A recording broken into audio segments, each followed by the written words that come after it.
Shalom warga kerajaan yang berkemenangan dalam Tuhan Yesus.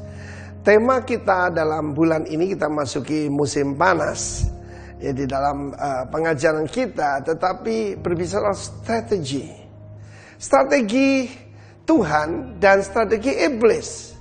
Kita harus mengetahui strategi iblis. Kita tahu bagaimana orang-orang Tionghoa di Indonesia banyak itu mengagumi bahkan menyembah Quan Kong. Itu jenderal yang pandai berperang. Tetapi di Chengdu, di China, maka yang dikagumi dan disembah itu adalah Zhuge Liang, the strategist, ahli strategi. Strategi Tuhan, saya berbicara dalam 2 Timotius 2 ayat kedua tentang pelipat gandaan, tentang harvest, adalah membangun 4 generasi pemimpin. Metode Tuhan, strategi Tuhan tidak pernah berubah, yaitu people. Dia tidak memakai sekedar manajemen ataupun training, tapi dia memakai orang. Dalam hal ini kita melihat bagaimana 2 tokoh utama, Rasul Paulus dan Rasul muda, Timotius. Kebetulan namanya sama dengan saya. Timotius artinya honoring God, menghormati Tuhan. Honor itu penting di dalam kerajaan Allah. Menghormati orang tua, menghormati semua orang, tidak memandang muka. Oke? Rasul Paulus apa kekuatannya? Kita bicara soal antibody. Antibody Rasul Paulus dikatakan pertama-tama tentu saja pengalamannya bersama Tuhan Yesus. Pengalamannya bersama Tuhan Yesus membuat dia tidak bisa menyangkal bahkan sampai dihukum mati pun bahwa Kristus adalah Tuhan. Tapi yang kedua di dalam 2 Timotius pasal yang pertama, itu adalah iman yang tulus, bukan iman tapi clear conscience, yaitu conscience itu hati nurani yang murni di hadapan Tuhan. Karena itulah saya pernah mengajarkan untuk melakukan segala sesuatu. Nabi Musa diajar memasukkan tangan ke dalam jubahnya. Ketika keluar kusta, dia pasti kaget. Dimasukkan lagi sembuh total. Penyakit apapun, kusta gambaran dosa, Tuhan sanggup pulihkan. Oke? Jadi pastikan kita punya hati nurani yang murni di hadapan Allah. Dalam 2 Timotius pasal yang pertama juga dikatakan antibody untuk melawan kuasa kegelapan adalah iman yang tulus ikhlas. Daripada Rasul muda Timotius, itu ternyata warisan.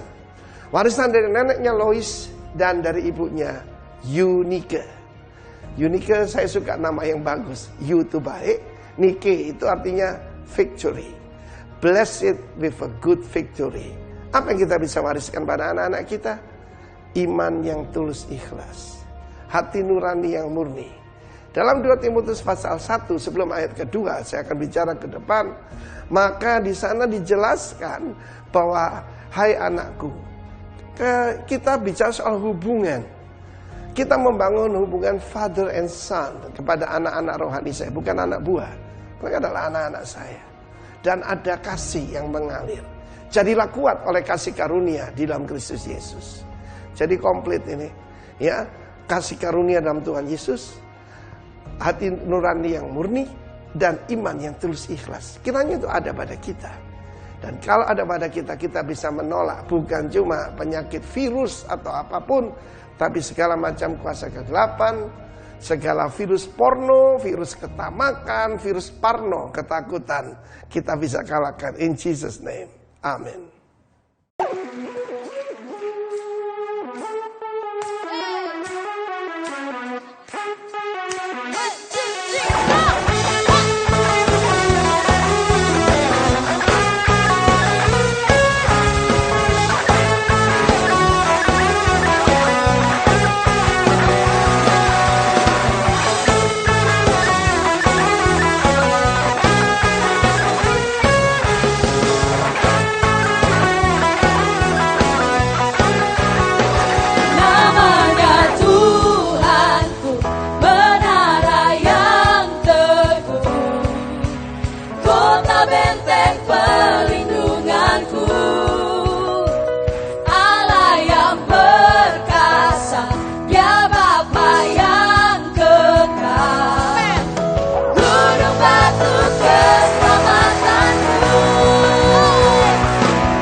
segala nama, nama yang telah membebaskanku. Segala kuasa tunduk pada nama itu, Yesus Tuhan segala Tuhan. Nama di atas segala nama, nama yang telah membebaskanku. Segala kuasa tunduk pada nama itu, Yesus Raja segala raja. Engkau yang termulia di bumi di surga, termasyhur perkasa selamanya. Engkau yang berkuasa di dalam segala, ada kuasa dalam nama Yesus. Engkau yang termulia di bumi di surga, termasyhur perkasa selamanya. Engkau yang berkuasa di dalam segala, ada kuasa dalam nama Yesus. Ada kuasa dalam nama Yesus.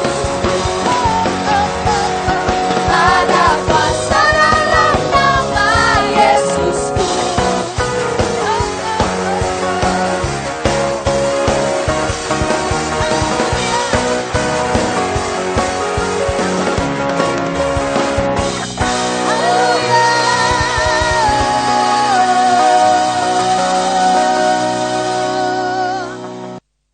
Shalom saudara, mari kita berdoa untuk kebenaran firman Tuhan.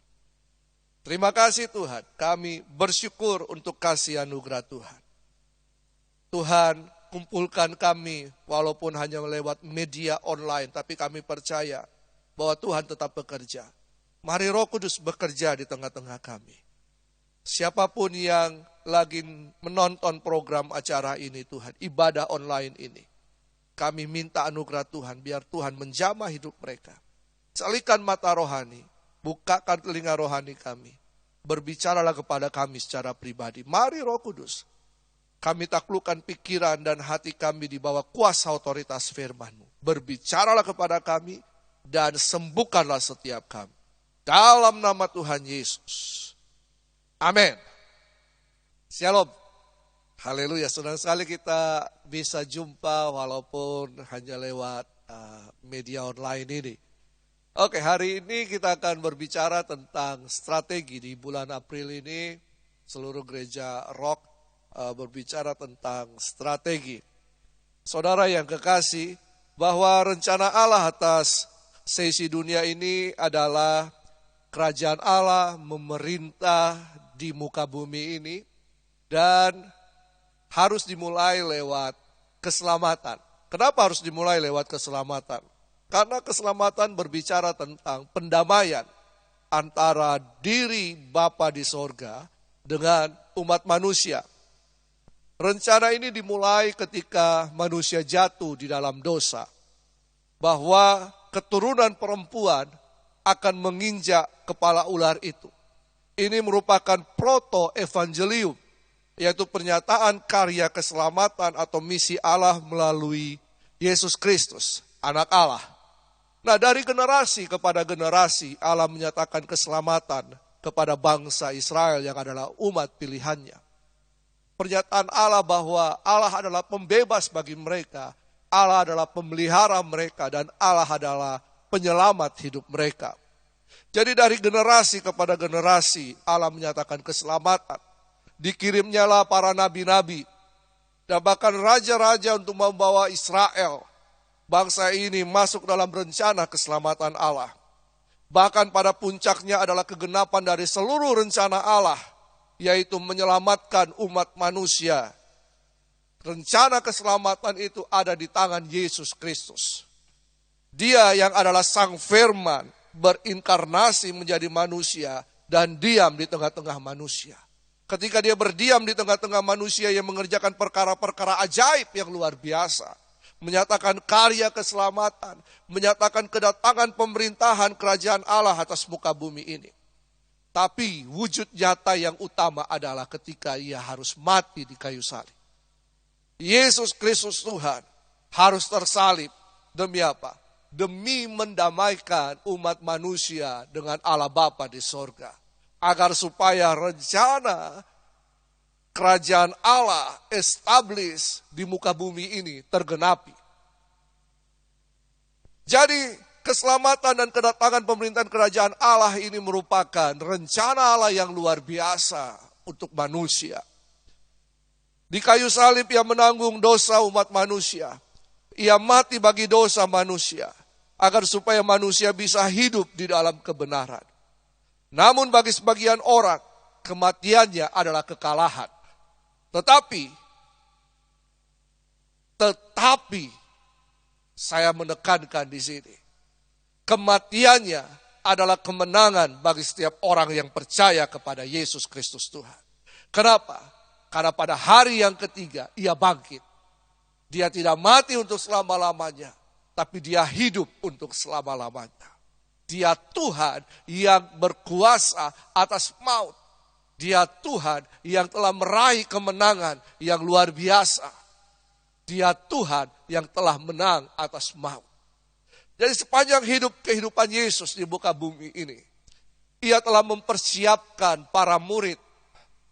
Jadi dia tidak berkarya sendiri, tapi dia mempersiapkan para murid yang akhirnya lewat mereka karya keselamatan itu telah sampai kepada bangsa-bangsa.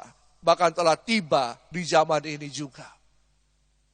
Setiap kita yang percaya kepada Yesus Kristus Tuhan adalah karya keselamatan yang dimulai dari kematian Yesus di kayu salib. Bahkan bukan hanya itu saja. Dimulai dari awal penciptaan dunia ini. Dimulai dari Tuhan menciptakan manusia. Sebab tujuan Allah pertama kali ketika ia menciptakan manusia adalah dalam Kejadian 1 ayat 28. Allah memberkati mereka, lalu Allah berfirman kepada mereka, beranak cuculah dan bertambah banyak, penuhilah bumi dan taklukkanlah itu. Berkuasalah atas ikan-ikan di laut dan burung-burung di udara dan atas segala binatang yang merayap di bumi. Ayat ini merupakan suatu kesimpulan bahwa manusialah yang akan menjadi wakil pemerintahan kerajaan Allah di muka bumi ini. Kitalah the representative of Christ's kingdom itu. Nah, tetapi manusia ini, Adam dan Hawa terpengaruh bujuk rayu si ular tua. Sehingga terjadilah penyerahan otoritas atas dunia ini dari manusia yang adalah perwakilan kerajaan Allah kepada si iblis. Maka dunia pun berada dalam kendali si jahat. Dan manusia takluk di bawah kehendak iblis. Tetapi apakah kemudian rencana Allah gagal? Rencana untuk menjadikan manusia sebagai perwakilan kerajaan Allah di muka bumi ini gagal. Karena manusia jatuh dalam dosa. Bahkan kalau kita melihat sejarah bahwa umat pilihannya bangsa Israel menolak Allah. Mereka memberontak. Mereka menolak Allah sebagai raja dan meminta manusia untuk menjadi raja atas mereka seperti kebanyakan bangsa-bangsa yang ada di sekitar mereka. Tapi apakah Allah kemudian gagal dan menyerah? Tidak. Tetapi Allah mempunyai strategi yang tidak dapat diselami oleh manusia. Strateginya dinyatakan melalui perantaran para nabi.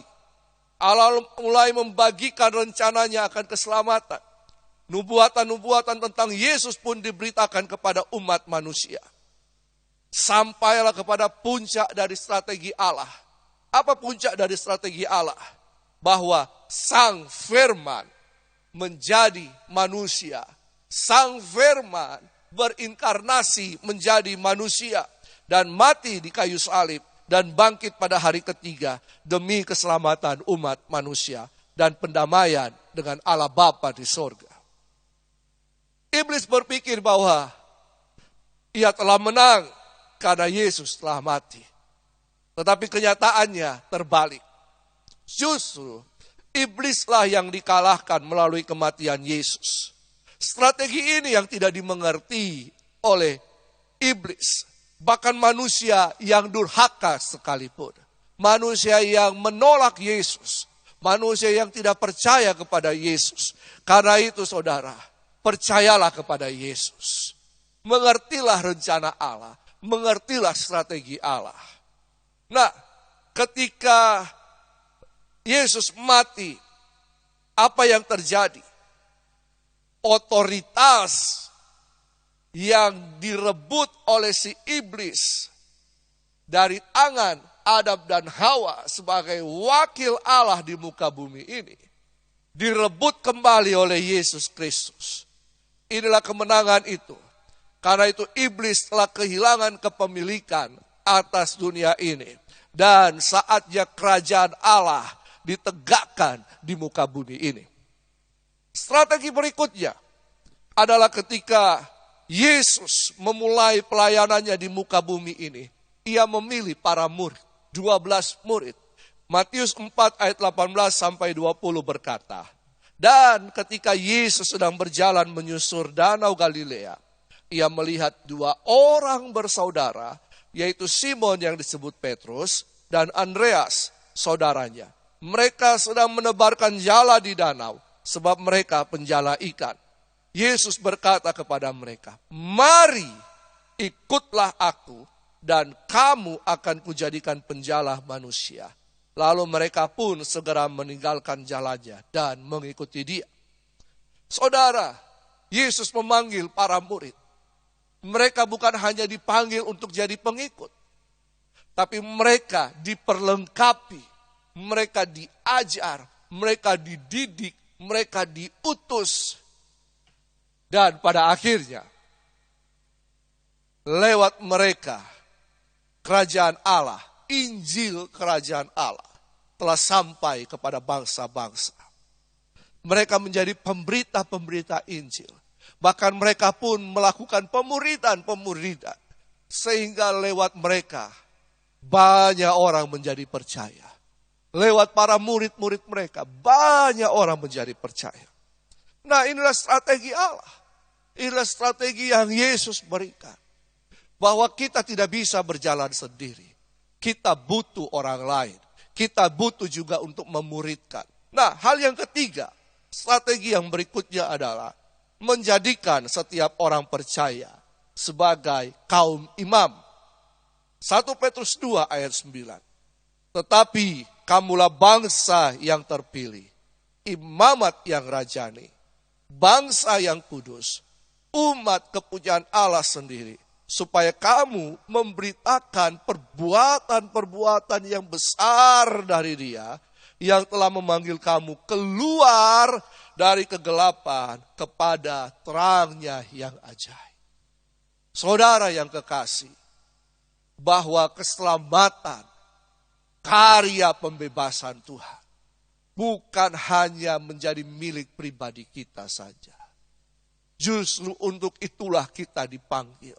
Kita dipanggil keluar dari kegelapan kepada terangnya yang ajaib. Untuk apa?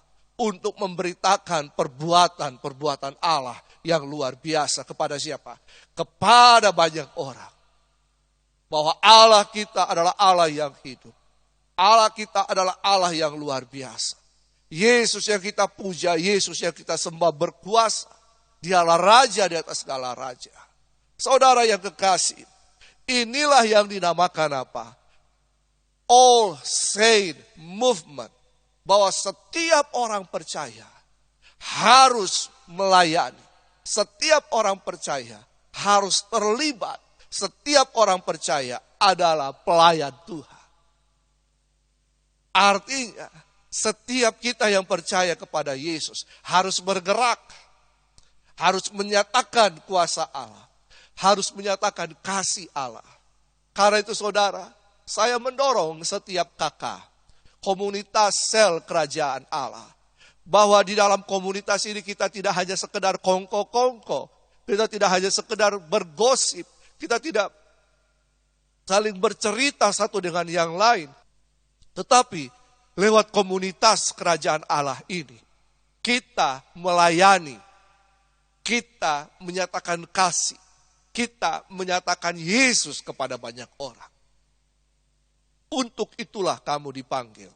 Matius 28 ayat 18 sampai 20 berkata, Yesus mendekati mereka dan berkata, kepadaku telah diberikan segala kuasa di sorga dan di bumi. Karena itu, pergilah, jadikanlah semua bangsa muridku, dan baptislah mereka dalam nama Bapa dan Anak dan Roh Kudus. Dan ajarlah mereka melakukan segala sesuatu yang telah kuperintahkan kepadamu.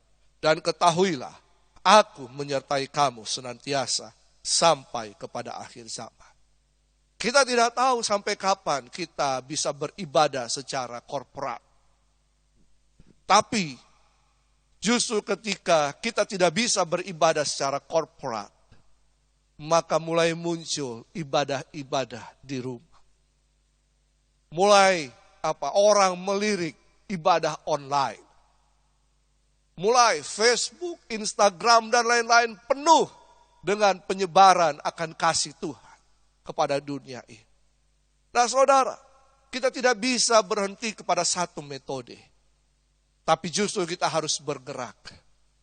Yesus bergerak. Yesus pergi keluar masuk kota, desa, kampung. Untuk apa? Menyatakan kerajaan Allah di sana. Menyatakan kuasa kerajaan Allah. Menyembuhkan orang yang sakit. Membangkitkan orang mati. Memberitakan Injil kerajaan Allah. Memenuhi kehidupan orang banyak dengan kasih Kristus. Saudara, karena itu hari ini bahwa kitalah orang percaya ini. Kita harus turut bergerak seperti yang Yesus inginkan. Bahwa kita adalah orang pilihan Tuhan. Kenapa kita orang pilihan Tuhan? Karena kita telah memilih Yesus sebagai Tuhan dan Raja kita. Kalau kita sudah memilih Yesus sebagai Tuhan dan Raja kita, maka kita harus melakukan kehendaknya. Yohanes berkata demikian. Mari kita lihat bersama. Yohanes 15 ayat yang ke-16. Bukan kamu yang memilih aku, tetapi akulah yang memilih kamu. Dan aku telah menetapkan kamu supaya kamu pergi dan menghasilkan buah. Dan buahmu itu tetap, supaya apa yang kamu minta kepada Bapa dalam namaku, diberikannya kepadamu. Yesus berkata, bukan kamu yang memilih aku, tapi aku yang memilih kamu. Kalau saya tidak memilih Tuhan, bagaimana saya bisa terlibat dalam rencana Tuhan? Bukan saya yang memilih Tuhan kan? Saudara, ketika engkau berketetapan hati untuk percaya kepada Yesus Kristus Tuhan, engkau ada dalam pilihan Tuhan. Engkau dipanggil. Untuk apa? Untuk berbuah, menghasilkan buah, supaya buahmu itu tetap. Buah yang dimaksud apa di sini? Bukan hanya buah pertobatan, tapi buah jiwa. Kita harus menghasilkan jiwa-jiwa. Kita harus menghasilkan murid. Karena itu saudara, maksud abadi Allah yang dinyatakan sewaktu manusia diciptakan, diteguhkan kembali lagi di dalam amanat agung. Bahwa semua orang percaya harus dimuridkan, agar bisa memuridkan orang lain. Semua orang percaya harus bisa diajar, agar bisa mengajar orang lain. Yang Tuhan mau adalah, mari kita terlibat dalam kehendaknya. Dalam rencananya. Strateginya adalah menjadikan semua orang percaya melayani Tuhan. Melayani Tuhan tidak hanya berbicara dalam pelayanan gereja. Anda menjadi worship leader, Anda menjadi singers, Anda jadi pemusik, Anda jadi usher atau hal-hal yang lain. Melayani Tuhan tidak cukup hanya di dalam ruangan gereja. Tapi melayani Tuhan di mana saja. Di mana saja engkau berada, disitulah ladang pelayanan. Engkau dipanggil untuk itu. Engkau dipilih untuk itu. engkau ditetapkan untuk itu. Supaya engkau pergi dan menghasilkan buah. Kenapa? Karena kuasa Tuhan akan menyertai. Firman Tuhan katakan, kepadaku telah diberikan segala kuasa. Dan kuasa itu telah diberikan kepada kita, setiap orang percaya. Saya percaya bahwa kalau kita mau menggenapi kehendak Tuhan, ketika engkau meletakkan tangan atas orang sakit, kuasa Tuhan akan bekerja, kesembuhan terjadi. Engkau berdoa, engkau memperkatakan firman, mujizat terjadi. Karena itu saudara, mari umat Tuhan bersama kita terlibat dalam rencana Allah yang besar. Jangan perhatian kita atau fokus kita teralihkan karena keadaan atau situasi, atau bahkan karena bencana COVID-19 ini. Tetapi tetaplah berfokus kepada rencana dan kehendak Allah atas hidupmu. Gereja boleh tutup, tapi setiap orang percaya adalah gereja Tuhan yang harus bergerak kemanapun Tuhan akan panggil, kemanapun Tuhan akan suruh. Karena itu saudara, teruslah terlibat dalam rencana Tuhan. Bahwa Allah punya strategi yang luar biasa. Ya dan amin. Dan strategi itu melibatkan saya dan saudara. Tuhan Yesus memberkati. Tetap kuat, tetap semangat, tetap bersukacita, tetap berdoa, berdiri teguh, dan layanilah Tuhan. Haleluya. Terima kasih Tuhan, mari kita berdoa bersama-sama untuk kebenaran firman Tuhan. Kami telah mendengar firman-Mu Tuhan. Mari Roh Kudus teruslah berbicara kepada kami. Karena kami tahu, biar kami terlibat dalam rencana Allah yang luar biasa. Kami tidak terpatok pada keadaan ini. Tapi kami mau bergerak bersama-sama dengan Roh Kudus. Mari Roh Kudus pimpin kami. Biar kami terlibat dalam rencana-Mu.